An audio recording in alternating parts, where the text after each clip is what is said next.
오늘 함께 보실 하나님 말씀 호세아 4장 1절에서 10절에 있는 말씀까지입니다.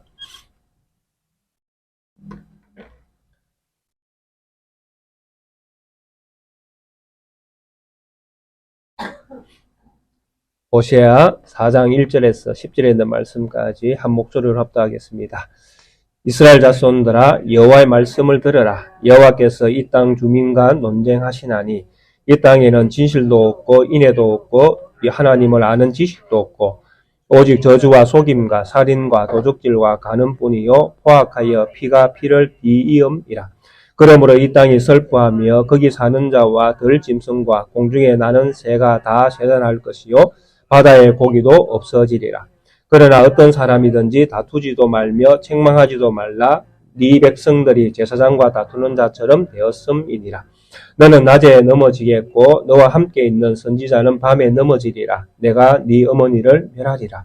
내 백성이 지식이 없으므로 망하는도다. 네가 지식을 버렸으니 나도 너를 버려 내 제사장이 되지 못하게 할 것이요 네가 네 하나님을 율법을 잊었으니 나도 네 자녀들을 잊어버리리라. 그들은 번성할수록 내게 범죄하니 내가 그들의 영화를 변하여 욕이 되게 하리라. 그들이 내 백성의 속죄 제물을 먹고 그 마음을 그들의 죄악에 두는도다. 장차는 백성이나 제사장이나 동일함이라. 내가 그들의 행실대로 벌하며 그들의 행위대로 갚으리라. 그들이 먹어도 배부르지 아니하며 음행하여도 수요가 늘지 못하니 이는 여호와를 버리고 따르지 아니하였음이니라. 아멘. 우리가 함께 지금 호세아의 말씀을 살펴보고 있습니다. 실제로 호세아의 이 말씀은 16장으로 이렇게 되어 있지만은 가장 중요한 부분들은 1장부터 3장에 있는 말씀으로 이미 다 전체를 다 통합하여 1장부터 3장에 있는 말씀을 잘 이해하시면 4장 이후에 나오는 말씀들은 이해하기가 훨씬 용이하다 이렇게 생각이 되어집니다. 우리가 이미 살펴본 바대로 1장부터 3장에서는 호세아와 고멜이라는 그 등장 인물을 통해서 하나님과 이스라엘의 관계를 설명을 하고 있습니다. 그래서 하나님의 역할을 맡은 것이 호세아였고 이스라엘의 역할을 맡은 것이 고멜이었습니다. 하나님은 호세아의 인생을 통해서 음란한 여인과 같은 고멜을 사랑하게 하십니다. 그리고 그와 함께 언약을 맺고 자녀를 낳게 하시고 또 그가 계속 음란한 일을 행할 때마다 하나님은 고멜은 끊임없이 호세아는 끊임없이 고멜을 사랑하고 또 돌아올 수 있는 길을 만들고 그렇게 해서 궁극적으로 그 호세아가 고멜을 사랑하는 것을 사랑에 대한 변함이 없는 것을 확정을 합니다. 그래서 이런 어떤 스토리가 궁극적으로 하나님이 이스라엘에 대한 사랑의 어떤 마음입니다. 하나님은 이스라엘과 언약을 맺으셨고 또 언약을 맺은 이스라엘이 끊임없이 세속화되어지고 타락하고 또 다른 신을 쫓아서 이렇게 나아가고 또 다른 신이 주는 어떤 그런 그 부귀 영화를 바라보면서 다른 신을 쫓아갈 때에 그럼에도 불구하고 하나님은 끊임없이 이스라엘을 사랑했다라는 것입니다. 물론 하나님께서 이스라엘을 사랑하는 방식에는 다양한 방식들이 있는데 이 호세아에서는 이스라엘을 그들의 그 어떤 그 삶을 완전히 망하게 해서 그러니까 광야와 같은 어떤 그런 인생이 되게 해서 그 속에서 그런 광야를 만난 어떤 그런 이스라엘 상태를 만들어서 하나님이 광야에서 이스라엘을 어떻게 사랑했는가를 다시 보여주겠다. 뭐 이런 어떤 모양으로 하나님은 이스라엘에 대한 사랑을 그렇게 보여주고 계십니다. 그래서 결국에는 하나님의 사랑이 이스라엘의 그 범죄를 이렇게 덮어버리는 것이죠. 그렇게 해서 하나님의 사랑이 완성이 되어지도록 그렇게 하나님은 이스라엘을 향한 사랑을 나타내겠다라고 말씀하시는 것이 1장부터 3장에 있는 내용의 핵심입니다. 그리고 이런 하나님이 이스라엘을 향한 사랑을 완성하기 위해서 이제 그들을 광야와 같은 상태로 만들겠다고 하셨으니까 그 일을 역사 안에서 하시는 것입니다. 그래서 4장부터 14장까지는 끊임없이 하나님이 이스라엘을 심판하는 모습으로 나타나십니다. 그들을 낮추시는 것이지요. 그들이 가지기를 원했던 것, 그들이 찾고자 원했던 것, 그들이 누리고자 했던 것들을 다 끊어버리게 해서, 끊어버리도록 만들어서 그 상태에서 하나님이 어떻게 너희를 사랑했는가 라고 말씀하기를 원하시는 것이죠. 그렇게 해서 하나님은 회복을 말씀하시고 이스라엘에 대한 사랑이 하나님의 사랑은 변함이 없었다. 그것을 확정하기를 원하시는 것입니다. 그래서 4장부터는 이제 하나님이 어떻게 이스라엘을 심판하시는가, 다스려 가시는가 하는 이런 모습들이 나타납니다.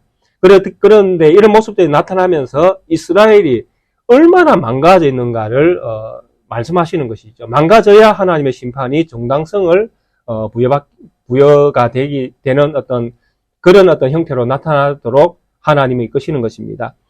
그래서 오늘 우리가 볼 이 4장 서론에서는 전반부에서는 이스라엘의 상태가 얼마나 하나님이 그들을 낮추실 수밖에 없는 이유가 무엇인가를 우리에게 분명히 보여줍니다.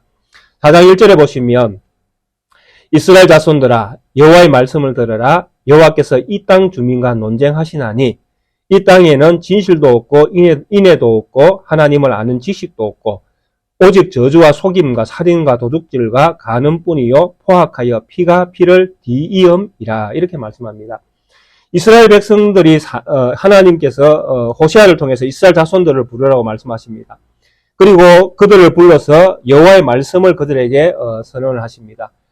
그러면서 그들에게 하나님이 이 땅 주민과 왜 하나님이 논쟁을 벌이시는가, 왜 이들과 하나님이 싸워야 하는가, 이런 이유를 하나님께서 말씀을 하십니다. 그래서 하나님이 이 이스라엘 백성, 또 이 이스라엘 백성에게 주신 땅, 가나안 땅, 그들이 살고 있는 그 지역이 얼마나 하나님 아는 어떤 하나님에 대한 지식이 없는지, 그들의 상태가 어떠한지 하나님께서 분명히 그들에게 들려주기를 원하시는 것입니다. 그래서 이 땅에는 무엇이 없습니까? 산무가 없죠. 진실, 인애, 하나님을 아는 지식. 이 세 가지가 이 땅에는 없습니다.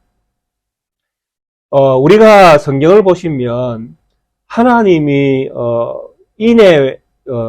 인애로운 하나님, 또 인자하신 하나님, 자비로우신 하나님, 또 앞에 나오는 진실하신 하나님. 그래서 이 진실과 인애라는 이 두 가지 하나님의 속성입니다. 하나님의 속성 가운데에 진실과 인애가 같이 등장하는 이 그 단어가 등장할 때에는 대부분 그 성경에 보면 어떤 데 이런 그 단어들이 나타나는가 하면 하나님이 어떤 누군가와 계약을 맺을 때에 이런 단어들이 나타납니다. 하나님이 자기 자신을 소개하시는 것이죠. 나는 인애가 많고 나는 진실한 하나님이다. 이렇게 자기 자신을 소개를 하는 것이죠. 그러면서 이 소개를 받는 당사자와 하나님이 언약을 맺습니다. 이런 내용들이 어디에 나타나는가 하면 창세기 47장에 보시면 언약을 맺는 이런 부분에서 나오는 말씀인데 47장에 보시면 이스라엘이 죽을 때에 요셉에게 하는 그 당부에서 이 말씀이 나옵니다. 창세기 47장 29절에 보면 제가 읽어드리겠습니다. 이스라엘이 죽을 날이 가까움에 그의 아들 요셉을 불러 그에게 이르되 이제 내가 네게 은혜를 입었거든 청하노니 네 손을 내 허벅지 아래에 넣고 인애와 성실함으로 내게 행하여 애굽에 나를 장사하지 아니하도록 하라 라고 언약을 맺습니다. 그러니까 이스라엘이 자기 아들 요셉과 이제 언약을 맺죠. 언약을 맺을 때에 어떤 언약을 맺습니까? 이스라엘이 죽었을 때에 이 애굽 땅에 자기를 묻어두지 말라라는 약속을 받아내는 것이죠. 그래서 이스라엘이 애굽에서 나올 때에 누구의 시체를 들고 나오면 이스라엘의 시체를 들고 나오죠. 이 약속을 할 때에 지금 뭐라고 이야기합니까? 인애와 성실함으로 이렇게 이야기하죠. 인애와 성실함. 그리고 우리가 잘 알고 있는 그 금송아지 사건. 하나님께서 금송아지 사건으로 인해서 모세에게 주셨던 첫 번째 돌판을 깨어버리는 일이 생기지 않습니까? 그리고 두 번째 돌판을 하나님께서 모세에게 주실 때에 모세와 맺는 이스라엘 백성과의 관계 속에서 하나님께서 이 말씀을 하십니다. 출애굽기 34장 6절에 보면 두 번째 돌판을 주실 때 하나님께서 하시는 말씀입니다. 여호와께서 그의 앞으로 지나시며 선포하시되 여호와라 자비롭고 은혜롭고 노하기를 더디하고 인자와 진실이 많은 하나님이라. 여기 인애와 진실이 등장합니다. 하나님은 자기 자신을 이스라엘에게 소개를 합니다. 나는 노하기를 더디하고 은혜롭고 자비롭고 나는 인자와 진실이 많은 하나님이다. 이런 하나님과 누가 언약을 맺고 있습니까? 이스라엘이 언약을 맺고 있는 것입니다. 그래서 언약을 맺을 때에 하나님은 이런 어떤 하나님이 누구신가를 이제 보여주는데 그 속성, 하나님이 보여주시는 자기의 속성이 인자와 또 성실하신 하나님, 인자하신 하나님이세요. 또 우리가 잘 알고 있는 그 여호수아에 보면 여리고성 정탐꾼들이 여리고성에 들어갔다가 그 기생 라합을 살려주는 그 장면이 있지 않습니까? 이때에도 기생 라합과 이스라엘 백성이 언약을 맺을 때 이 이야기를 합니다. 그 사람들이 그에게 이르되 네가 우리의 이 일을 누설하지 아니하면, 그 정탐꾼이 왔다가 돌아가는 이 사건을 기생 라합이 누설하지 아니할 때에 우리의 목숨으로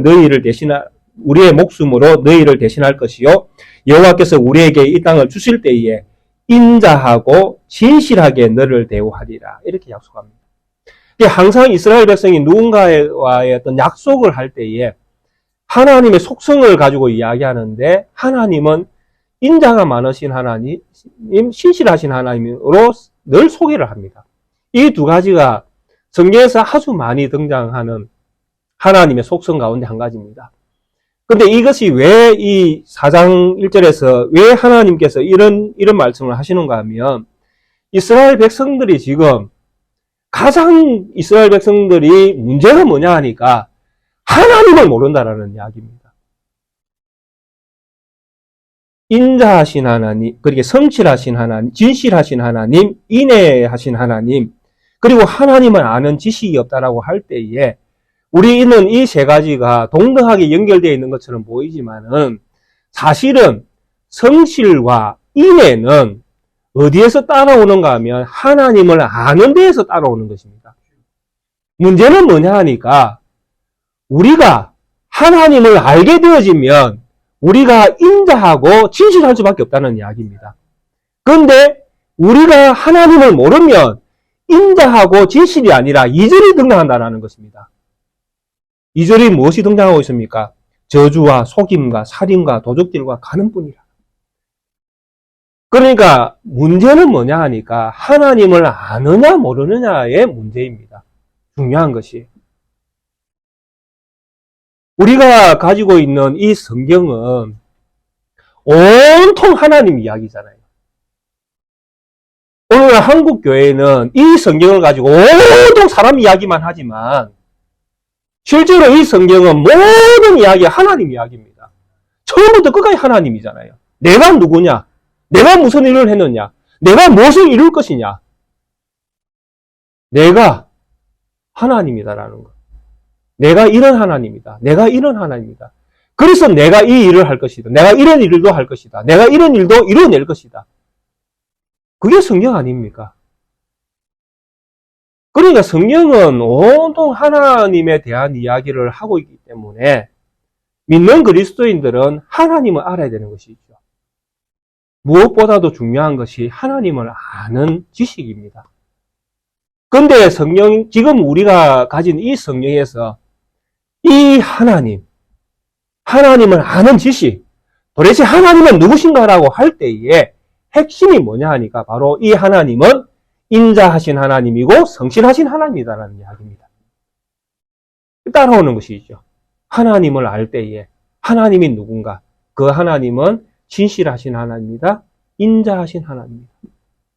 앞에 나오는 진실이라는 이 단어는 신뢰할 만하다는 단어, 우리가 잘 알고 있는 신뢰, 믿음, 믿을 만한 것, 진실한 것, 신실한 것, 이런 것과 같은 의미로 사용할 수 있는 단어입니다.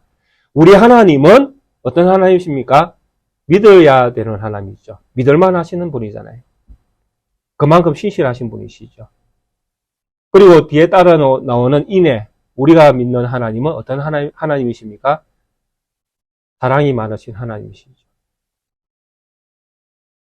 그리고 우리가 믿는 하나님은 믿을만하고 신뢰할만 하면서도 신뢰할 수밖에 없는 하나님이시고 사랑이 많으신 하나님이십니다. 그것을 성경이 어떻게 증명을 합니까? 바로 자기 아들을 우리 죄를 대신하기 위해서 내어주는 것으로 하나님은 그분이 어떤 분이신지를 다 이야기하십니다. 그 일을 이루기 위해서 하나님은 창세기 1장부터 요한계시록까지 다 기록해서 그 수많은 역사 안에서 내가 아들을 통해서 너희를 구원하겠다. 그 말을 수도 없이 하셨지 않습니까? 우리 하나님은 말만 그렇게 하셨습니까? 아닙니다. 실제로 아들을 보내주셨잖아요. 그리고 그 아들을 통해서 우리를 죄악된 세상 가운데서 구원해 내셨지 않습니까? 그래서 우리가 낫게교회라는 이름으로 여기에 우리가 모여있지 않습니까? 누구 때문에? 무엇 때문에? 우리가 이런 모임을 가질 수 있었습니까? 바로 하나님이 계획하셨고, 하나님이 그 일을 성취하셨고, 그 성취하신 그 하나님의 사역으로 말미암아 우리가 여기에 이렇게 모였다는 것이죠. 모두 하나님 이야기잖아요. 모두 하나님이 다 하셨잖아요. 여기에 어떤 분이 내 믿음은 내가 만들었다 말할 수 있습니까? 아무도 없잖아요. 우리가 믿는 하나님에 대한 믿음은 누가 만들어낸 것입니까? 하나님이 스스로 만들어내셨잖아요. 내가 잘나서 믿었습니까? 내가 가진 게 많아서 믿었습니까? 내가 뭐 배운 것이 많아서 내가 한 천독을 해서 내가 하나님을 믿게 됐습니까? 우리의 자랑은 들어갈 데가 아무것도 없죠. 모두 하나님 이야기입니다. 이런 하나님이 이스라엘과 언약을 맺으신 것입니다. 하나님은 그들을 내 백성이라 불러주시고 출애굽기에 말씀하신 것처럼 제사장 나라로 그들을 부르신 것입니다. 소중한 보석처럼 여기면서 그들과 언약을 맺어주신 것입니다. 그런데 이 여로보암 2세 시대에 이 이스라엘은 이런 하나님에 대한 지식을 잃어버리니까 인애가 많으신 하나님, 진실하신 하나님에 대한 하나님의 성품을 그들이 잊어버리니까 그들에게서 나오는 것이 살인이요, 저주요, 폭행이요, 간음이요. 여기 나온 게 다 율법입니다. 처음에 나오는 저주는 9계명과 연결되어 있지 않습니까? 그 3계명과 연결되어 있지 않습니까? 맹세하지 말라는 그 3계명. 그 속임, 살인, 도둑질, 간음은 다 9계명, 6계명, 8계명, 7계명하고 다 연결되어 있는 것이잖아요. 그러니까 하나님에 대한 지식이 없으니까 무엇이 망가집니까? 사람에 대한 사랑이 다 망가지는 것입니다. 우리가 우리의 형제를 사랑할 수 있는 것이 하나님의 사랑으로부터 나올 때에 형제 사랑이 되어지는데 하나님에 대한 사랑을 잃어버리니까 형제에 대한 사랑도 같이 무너지는 것입니다. 그러니까 형제에 대한 사랑이 없다라는 것은 내한테 하나님에 대한 사랑이 없다는 것과 똑같은 이야기입니다. 우리가 아무리 계명이 어떻고 계명을 지켜야 복을 받고 아무리 이야기해도 결국 그 사람이 하나님을 만나지 못하면 하나님이 그 사람 가운데에 없으면 그가 아무리 백날 천날 공부해도 그 공부가 헛공부가 된다라는 것입니다. 그래서 교회에서 하는 많은 프로그램들이 뭔가 하면 다 이루어질 것처럼 생각되지만 실제로는 그렇지 않다라는 이야기입니다. 성경이 공부한다고 믿음이 생기고 공부한다고 하나님을 아는 지식이 생기고 공부한다고 남보다 더 큰 믿음을 가진 것 그게 가능하다면 공부 많이 하는 사람이 믿음이 좋은 사람이 될 수 있습니다. 그렇지 않을까요? 그러니까 매일 성경 끼고 사시는 신학자들이나 목사님들은 믿음이 억수로 클 것이고 어쩌다가 한번 성경을 보는 우리 성도님들은 또 매일 성경 보시는 분들도 계시겠지만은 이제 목사님들이나 신학자들은 원래 그렇게 하도록 만들어진 분들이기 때문에 성경을 가까이 할 수 있는 시간이 많잖아요. 근데 직장 다니면서 일도 하면서 성경도 봐야 되는 성도님들은 성경 볼 시간들이 그렇게 많지 않잖아요. 그렇게 되어지면 이제 성경을 많이 본 목사님이나 신학자들은 믿음이 이만하고 우리 가끔 성경을 보시는 성도님들은 믿음이 이만하고 그렇습니까? 예, 그런 경우는 없다라는 이야기입니다. 왜? 이 믿음의 어떤 하나님을 아는 이 믿음을 우리 모든 성도님들에게 하나님께서 동일하게 주셨기 때문에 그렇습니다. 성령 하나님이 우리 가운데 계시면 그 하나님으로 말미암아 내 안에 인애와 성실이, 신실이 생길 수밖에 없는 것입니다. 그렇게 되어지면 형제 사랑하고 우애 있게 사랑하며 우애 있게 지낼 수밖에 없는 그런 평범한, 그러나 평범하지만 평범하지 않는 그리스도인으로 살게 되는 것입니다. 그게 성경이 우리에게, 하나님이 우리에게 가르쳐주는 진리라는 것입니다. 거기에는 믿음이 크고 적고의 문제가 발생되지 않는다라는 이야기입니다. 무엇이 있다면? 하나님을 아는 지식이 있다면. 우리 사랑하는 성도님들, 하나님을 아는 지식이 있습니까? 예. 그러면 다 된 것입니다. 우리에게 인애와 진실이 있고, 그것이 우리의 삶을 통해서 성도를 향한 믿음의 마음들이 그렇게 나타날 수밖에 없게끔 된다라는 것이죠. 그런데 이 시대 이스라엘은 이것을 잃어버리니까 하나님에 대한 지식이 없으니까 온통 이제 그들의 삶의 현장은 이 십계명을 다 범하는 이런 형태로 나오게 되어집니다. 그러므로 결국 이 땅이 어떻게 되어집니까? 슬퍼하며 거기 사는 자와 들짐승과 공중에 나는 새가 다 쇠잔할 것이요 바다의 고기도 없어지리라. 하나님이 선택한 사람이 무너지면 하나님이 선택한 사람만 무너지는 것이 아니라 그가 지배하는 온 세상까지도 다 무너지게끔 되어 있습니다. 하나님이 태초에 사람을 만들어서 그 사람으로 하여금 천지에 하나님께서 창조한 창조물들을 정복하고 다스리고 생육하고 번성하도록 하나님은 명령하셨습니다. 맞죠? 그런데 아담이 범죄하고 하와가 범죄할 때에 뭐가 함께 망하게 되었습니까? 땅이 엉겅퀴를 내고 가시를 내고 함께 망하는 그런 세상이 되어버렸다라는 것이죠. 하나님이 이스라엘을 그 땅 가운데에서 종으로 되어 있는 노예 생활하고 있는 그 애굽에서 하나님이 이스라엘을 불러내실 때에 불러내어서 그들에게 젖과 꿀이 흐르는 그 약속의 땅, 가나안 땅을 주시면서 그들에게 하나님께서 약속하신 것이 무엇입니까? 그 땅에 들어가서 어떻게 살라고 하나님께서 약속하셨습니까? 한번 볼까요? 여호수아 1장 한번 보시면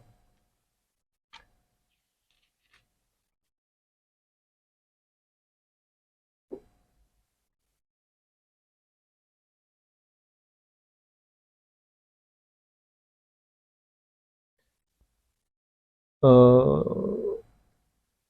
1절부터 8절까지만 한번 같이 읽어보겠습니다. 여호수아 1장 1절부터 8절까지만 한번 읽어보겠습니다. 여호와의 종 모세가 죽은 후에 여호와께서 모세의 수종자 눈의 아들 여호수아에게 말씀하여 이르시되 내 종 모세가 죽었으니 이제 너는 이 모든 백성과 더불어 일어나 이 요단을 건너 내가 그들 곧 이스라엘 자손에게 주는 그 땅으로 가라. 내가 모세에게 말한 바와 같이 너희 발바닥으로 밟는 곳은 모두 내가 너희에게 주었노니 곧 광야와 이 레바논에서부터 큰 강 유브라데 강까지 해쪽 속의 온 땅과 또 해저는 쪽 대해까지 너희의 영토가 되리라. 네 평생에 너를 능히 당할 자가 없으리니 내가 모세와 함께 있었던 같이 너와 함께 있을 것임이니라. 내가 너를 떠나지 아니하며 버리지 아니하리니 가하고 담대하라. 너는 내가 그들의 조상에게 맹세하여 그들에게 주리라 한 땅을 이 백성에게 차지하게 하리라. 오직 강하고 극히 담대하여 나의 종 모세가 네게 명령한 그 율법을 다 지켜 행하고 우로나 좌로나 치우치지 말라. 그리하면 어디로 가든지 형통하리니 이 율법책을 네 입에서 떠나지 말게 하며 주야로 그것을 묵상하여 그 안에 기록된 대로 다 지켜 행하라. 그리하면 네 길이 평탄하게 될 것이요 네가 형통하리라. 자, 약속의 땅에서 이스라엘 백성이 형통하게 사는 길은 무엇입니까? 율법에 기록된 대로 지켜 행할 때에 네가 어디로 가든지 형통하리라. 약속의 땅이 복을 받는 이유는 무엇입니까? 이스라엘 백성이 하나님 앞에서 믿음으로 서 있을 때에 이스라엘 백성이 사는 젖과 꿀이 흐르는 땅이 복을 받는 땅이 되어집니다. 누구 때문에? 이스라엘 때문에. 그런데 이스라엘 백성이 율법에서 떠나면 어떻게 되어집니까? 이 땅이 망하는 땅이 되어지는 것입니다. 그래서 4장 3절이 동일하게 등장하게 되어지는 것입니다. 이스라엘 백성이 하나님을 아는 지식을 버리게 되어지니까 그와 연관되어 있는 그 모든 땅이 다 허망한 땅, 쓸모없는 땅, 아니 쓸모만 없게 되는 것이 아니라 오히려 이스라엘을 죽이는 땅이 되어져 버리는 이런 상황이 되는 것이죠. 광야와 같은 세상이 되어져 버립니다. 이스라엘 소망이 없죠. 그들이 소망으로 지금까지 고멜이 소망으로 삼았던 것이 무엇입니까? 예, 자기 남편의 집을 떠나서 바깥에서 부귀 영화를 누리는 거였잖아요. 그런 영화가 있습니까? 하나님을 떠나면 어떤 영화도 영화가 될 수가 없습니다. 우리가 가진 영화는 하나님을 아는 지식으로 우리가 받은 영광스러움은 세상의 어떤 것과도 바꿀 수 없는 영광이잖아요. 그렇죠? 그러니까 하나님을 떠나서 얻는 그 세속적인 영광은 영광이 될 수가 없다라는 이야기입니다. 그런데 이스라엘이 이런 어떤 낭패를 당하는 것입니다. 그들이 사는 땅이 피가 피를 만들어내는 땅이 되어져 버립니다. 피가 피를 맺는 땅, 피 흘리는 땅, 이스라엘이 사는 땅이 젖과 꿀이 흐르는 땅이 아니라 피가 피를 흘러내는 땅이 되어질 때에 그 피를 받은 그 땅은 무엇으로 덮을 수 있습니까? 피밖에 덮을 수가 없습니다. 피는 피로 덮어야 되거든요. 그게 성경이 우리에게 가르쳐주는 진리잖아요. 예수님이 왜 십자가에 못 박혀야 됩니까? 예, 우리가 흘린 피를 예수님의 피로 덮어야 되니까 예수님이 십자가를 지시는 것입니다. 그래서 히브리서에서 그런 말씀을 하고 있지 않습니까? 피 흘림이 없은적 사함이 없느니라. 이스라엘 백성이 사는 땅이 너무나 제약으로 피를 그게 서로 헐뜯어서 죽이는 이런 살인의 이런 현장이 되어 놓으니까 그 땅에서 그 땅을 덮을 의인이 생겨야 되는데 의인이 없잖아요. 그러니까 이렇게 피를 많이 흘린 땅은 하나님께서 뭘 해야 됩니까? 정화를 하셔야 되죠. 그래서 심판을 하시는 것입니다. 이런 현상들이 이제 여로보암 2세 이후에 얼마 안 갔어. 이스라엘 안에서 이런 일들이 일어나게 되어집니다. 또 4절 5절에 보시면 그러나 어떤 사람이든지 다투지도 말며 책망하지도 말라. 네 백성들이 제사장과 다투는 것처럼 되었습니다. 너는 낮에 넘어지겠고 너와 함께 있는 선지자는 밤에 넘어지리라. 내가 네 어머니를 멸하리라. 이렇게 말씀합니다. 이스라엘 백성들이 온통 사는 삶의 모습들이 사움닭처럼 되어 있습니다. 하나님을 아는 지식이 없으니까 온통 사움꾼들밖에 없는 거예요. 심지어 누구와 싸웁니까? 제사장들과도 싸웁니다. 제사장은 누구입니까? 예, 율법을 가지고 이스라엘을 바른 길로 인도하는 역할을 맡은 사람들입니다. 그리고 그들은 이스라엘의 죄악을 사함받을 수 있도록 제사를 집례하는 사람들입니다. 그런데 그런 제사장과 싸운다는 이야기는 무엇입니까? 이스라엘 백성들이 속죄함을 받을 길이 전혀 없는 상태가 되어져 버린 것입니다. 이게 망할 수밖에 없는 그런 삶을 살고 있는 것이죠. 온통 싸움닭들만 남아있는 세상이니까 얼마나 비참한 어떤 인생의 모습들입니까? 그리고 거기에는 무엇이 없습니까?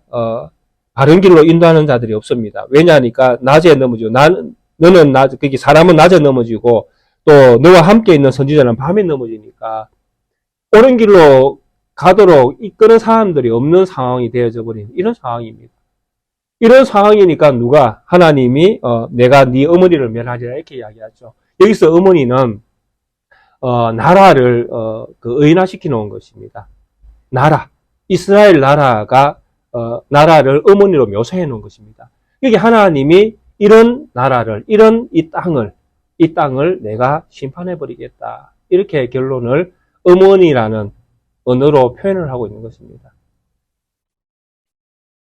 사실 어머니를 죽인다는 이야기는 모든 것이 끝이 나는 상황이잖아요. 내 어머니가 돌아가시면 어머니가 돌아가셨다는 이야기는 죽인다는 이야기는 그 이후에 자손들을 못 낳게 하겠다는 이야기잖아요. 이게 완전 막 생명의 어떤 근원을 차단시키는 것입니다.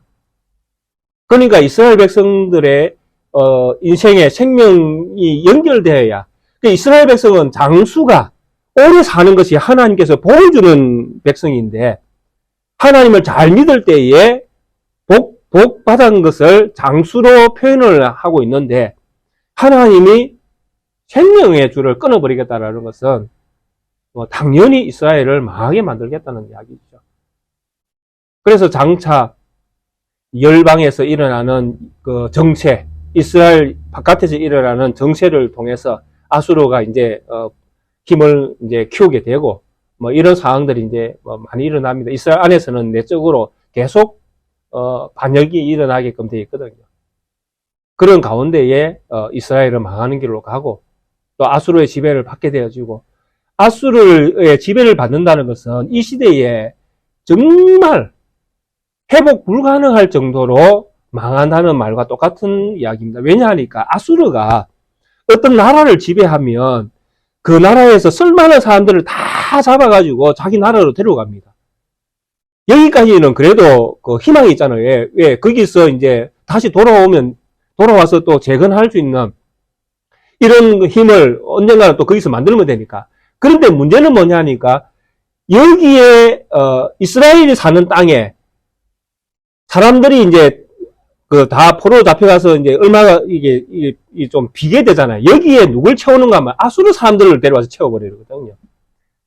이게 바꾸는 것입니다. 이스라엘 백성들은 아수르로 잡아가고 아수르 백성들은 이스라엘 땅에 심어놓고 그게 이스라엘 백성들이 돌아와도 자기 땅이 없는 거예요. 왜? 다 아수르 사람들이 다 차지하고 있으니까요. 이런 상황으로 아수르가 정책을 사용하기 때문에 이스라엘 백성들이 포로가 되어지면 그 시대에 열국들이 아수르의 포로가 되어지면 정말 큰일이구나 할 정도로 그런 어떤 시대였다라는 것이죠. 이게 완전히 망할 수밖에 없는 그런 시대가 되어지는 것입니다. 그런데 하나님께서 이스라엘을 네 어머니를 죽이리라, 멸하리라, 죽여버리리라 이렇게 하면서 이스라엘을 완전히 망하도록 이렇게 하겠다라는 것입니다. 참 이스라엘의 어떤 그 하나님을 아는 지식을 버리는 것이 얼마나 회복 불가능한 그 상태가 되는가 하는 것을 우리에게 정말 뼈저리게 교훈해 주시는 말씀입니다. 6절에서도 동일하게 이런 말씀들이 이어집니다. 내 백성이 지식이 없으므로 망하는도다. 여기서도 마찬가지 지식이 있죠. 이 지식은 하나님을 아는 지식입니다. 내 백성이 지식이 없으므로 망하는도다. 네가 지식을 버렸으니 나도 너를 버려 내 제사장이 되지 못하게 할 것이요. 네가 네 하나님의 율법을 잊었으니 나도 네 자녀를 잊어버리리라. 하나님께서 이스라엘이 지식이 없어 하나님을 아는 것을 잊어버렸기 때문에 그들이 하나님께서 제사장 되게 한 것도 제사장의 역할을 맡긴 것도 하나님이 버리도록 하겠다 이렇게 이야기합니다. 참 무서운 말씀이죠. 왜냐하니까 하나님께서 출애굽기에 이스라엘을 제사장 나라로 불렀지 않습니까? 근데 하나님께서 이스라엘에게 지금 뭘 이야기합니까? 제사장이 되지 못하겠다고 이야기하시죠. 이거는 궁극적인 이스라엘의 심판입니다. 궁극적인 이스라엘 심판. 지금 우리는 호세아 시대에 지금 곧 이스라엘이 망하는 것을 지금 보고 있지만은 이 말씀은 궁극적으로 예수님에게까지 연결되는 말씀입니다. 제사장 나라가 되지 못하게 하겠다는 이야기는 이스라엘을 완전히 무너뜨리겠다는 이야기잖아요. 회복이 있습니다. 회복이 있지만 이 회복은 일시적인 회복밖에 되지 않는 것입니다. 그리고 AD 70년을 향하여 이스라엘이 망하는 길로 하나님은 가게 하십니다. 왜? 그들이 하나님을 아는 지식을 버렸기 때문입니다. 예수님 시대에 왜 예수님께서 예루살렘 성전의 그 무너짐을 예언하셨습니까? 바로 그들이 하나님을 아는 지식을 버렸기 때문에 그렇습니다. 우리는 어떻습니까? 우리도 마찬가지죠. 만약 제가, 우리 성도님들이 하나님을 아는 지식을 버리면 하나님은 우리를 버리시죠, 당연히.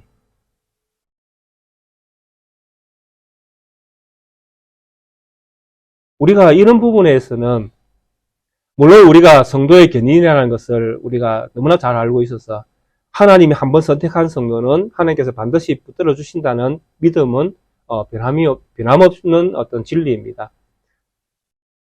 그러나 여기에서 말하는 하나님을 아는 지식을 버리는 성도는 처음부터 성도가 아닌 성도를 말씀하시는 것이죠.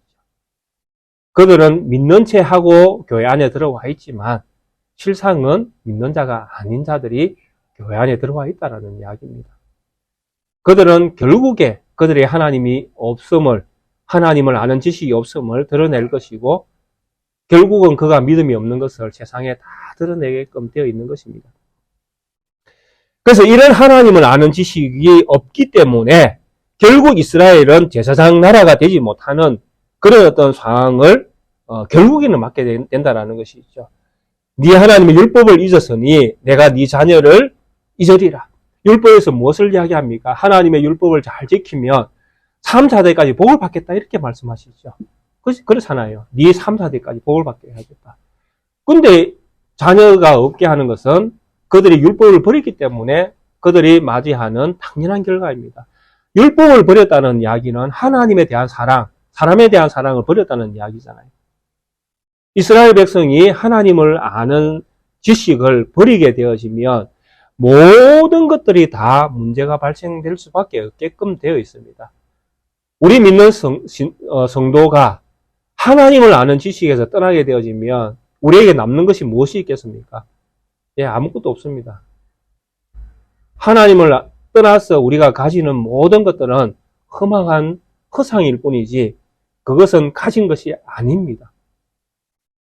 그러니까 우리가 하나님을 떠나서 얻는 것은 아무것도 없다라고 보는 것이 정답입니다.